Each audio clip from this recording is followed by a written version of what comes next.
வாக்கு திருட்டை கண்டித்து பொள்ளாச்சியில் காங்கிரஸ் கட்சியினர் சார்பில் பொதுமக்களிடம் கையெழுத்து இயக்க பிரச்சாரம் நடைபெற்றது.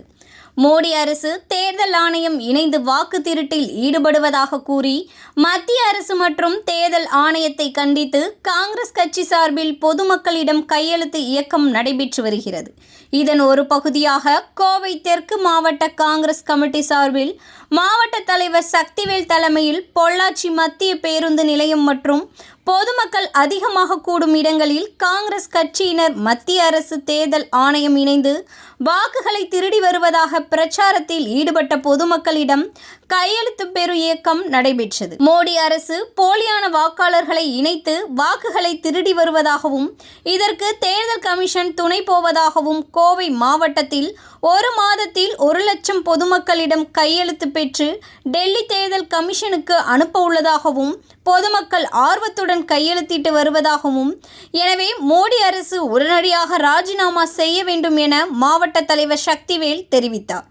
இன்று கோவை தெற்கு மாவட்ட காங்கிரஸ் கமிட்டி சார்பாக இன்று இந்த கையெழுத்து இயக்கத்தை இன்று துவக்கி கொண்டிருக்கிறோம். ஒரு மாதம் முழுவதும் கையெழுத்து இயக்கம் நடைபெறும். தமிழகம் முழுவதும் 1 கோடி கையெழுத்தை பெற்று டெல்லிக்கு அனுப்ப தேர்தல் கமிஷனுக்கு அனுப்ப ஏற்பாடுகள் செய்து கொண்டிருக்கிறோம். அது கோவை தெற்கு மாவட்ட காங்கிரஸ் கமிட்டி சார்பாக 1 லட்சம் கையெழுத்து இயக்கத்தை கொடுக்க நாங்கள் தயாராக இருக்கிறோம். 1 மாதத்திலே இன்று முதல் 1 மாதம் வரை கையெழுத்து இயக்கம் தொடர்ந்து நடைபெறும். மோடி அரசாங்கமும் இன்று இந்திய தேர்தல் ஆணையம் இணைந்து நடத்தும் ஓட்டு திரட்டை கண்டித்து இந்திய தேசிய காங்கிரசின் சார்பாக இன்று நடைபெற்றுக் கொண்டிருக்கும் கையெழுத்து இயக்கத்தை பொதுமக்கள் ஆதரித்துக் கொண்டும் ஆதரவு கொடுத்து கொண்டு இருக்கிறார்கள்.